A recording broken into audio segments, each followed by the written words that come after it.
Hello, habari. Leo tutaenda kujifunza jinsi ya kupika mboga ya maboga, jinsi ya kupika majani ya maboga kwa njia rahisi na njia ambayo haitakusumbua. Lazima utatoa mboga nzuri kabisa kama hivyo hapo unavyoiona. Basi usisahau kusubscribe katika channel hii, lakini pia usisahau kulike na comment, lakini pia unaweza ukashare kwa marafiki zako waweze kujua kupika mboga ya maboga kama hivyo hapo. Basi twende nami mwanzo hadi mwisho na mimi utajifunza. Karibu sana. Haya majani yanatakiwa yachambuliwe ili tuweze kupika, na kuchambua kwake ndo kama hivyo hapo. Ukichambua hivyo kama hivyo, unaweza ukatoa na hivi hapa kama hivyo unavyoona. Basi hapo ndo unakuwa umechambua vizuri mboga yako na hivyo.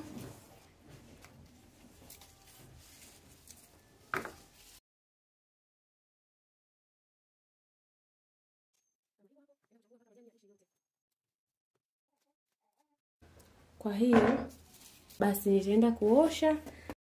Baada ya kuosha majani yangu nimeyakatakata hivyo kama hivyo unavyoona kwenye video yangu. Nimeshayakatakata vizuri. Basi nawe hakikisha umekata vizuri mboga yako, lakini utaandaa nyanya.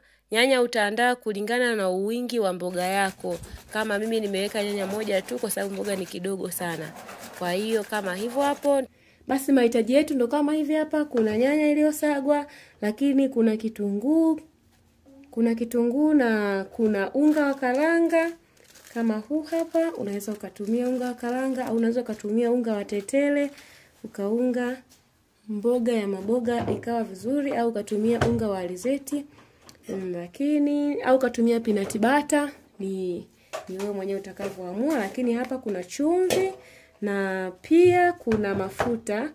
Hivyo ndo vitakavyotumika leo katika pishi letu hili la mboga ya maboga.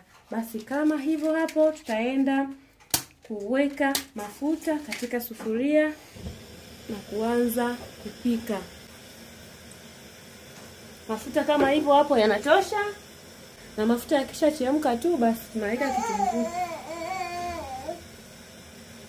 Katika mahitaji yetu tunatakiwa tuwe tuna maji. Unaweza kutumia ya baridi au ya moto whatever. Basi kama hivyo hapo mafuta yamechemka vizuri, naenda kutia kitunguu sasa.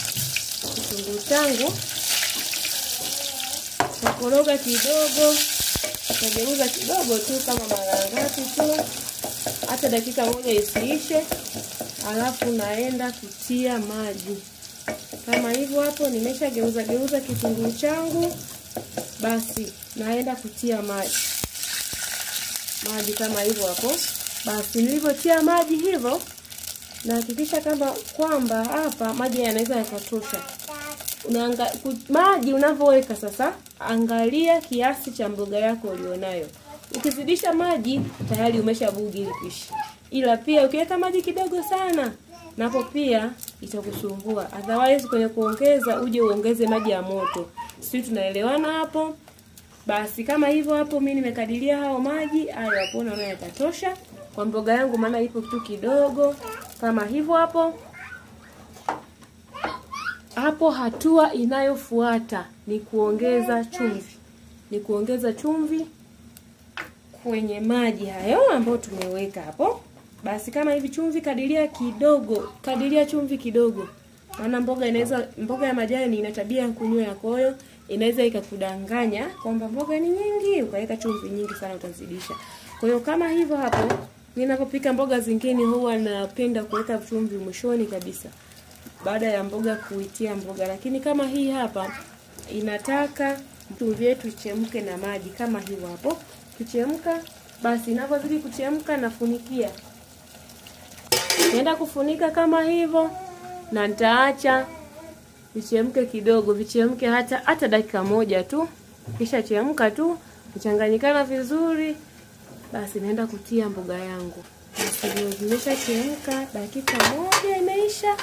Basi naenda kuweka mboga, naenda kuweka majani kama hivyo hapo. Naweka mboga yangu. Usigeuze mboga mpaka uone imeanza kuiva. Usigeuze hiyo mboga mpaka uone imeanza kuiva. Basi kama hivyo hapo mboga yangu imekaa, nimeipika kwa dakika 3. Dakika 3 zimeisha. Kama hivyo hapo tutaenda kugeuza. Unageuza ya chini, ya juu inaenda chini, ya chini inakuja juu. Kama hivyo hapo tu nimegeuza. Vitunguu vyangu unaona kama hivyo vimekuja juu.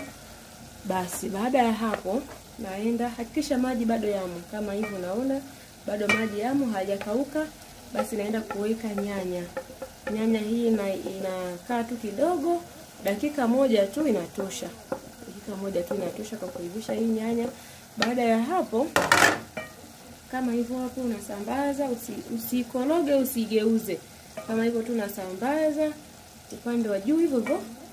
Halafu nafunika tena. Utafunika tena. Kama hivyo hapo naacha dakika 1 tu iishe. Baada ya dakika 1 kama hivyo hapo nyanya yangu naona imeiva sasa. Nitaigeuzia kwenye mboga kama hivyo hapo unavyoona. Baada ya hapo naenda kutia karanga. Kama karanga yangu sasa, karanga ya unga. Kama hivyo nitaenda kuweka unga wangu. Baada ya kuweka huu unga, sichanganyi. Hakikisha haukorogi. Fuatilia step by step, utaweza kupika hii mboga vizuri kabisa. Basi ukishaweka kama hivyo, acha viive. Unga wa karanga una tabia ya kushika, ya kuungua haraka. Kwa hiyo ukigeuza tu kaenda chini ya sufuria hapo, utaunguza mboga yako. Kwa hiyo kama hivyo funikia, acha viive. Vikishaiva, acha vichemke vizuri hata dakika 2. Baada ya hapo mboga yako itakuwa tayari. Basi kama hivyo hapo mboga yangu imeshakaa kama dakika 2. Na unaona kama hivyo imekauka kabisa. Basi utaenda kuigeuza vizuri, kama hivyo hapo. Mboga ni nzuri, inanukia, yani inanukia sana. Inanukia vizuri. Taonja chumvi kama imetosha. Guys, kama hivyo hapo. Kama umeangalia mwanzo hadi mwisho wa video hii, naamini utaweza kupika mboga kama hii. Kama umeangalia mwanzo hadi mwisho, lazima utajua kupika mboga tamu kama hivi. Mboga ni tamu sana.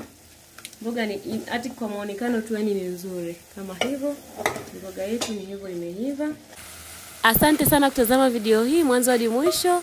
Na ili uendelee kujifunza mapishi mbalimbali, basi usisahau kusubscribe na kubonyeza alama ya kengele hiyo ambayo inajitokeza baada ya kusubscribe.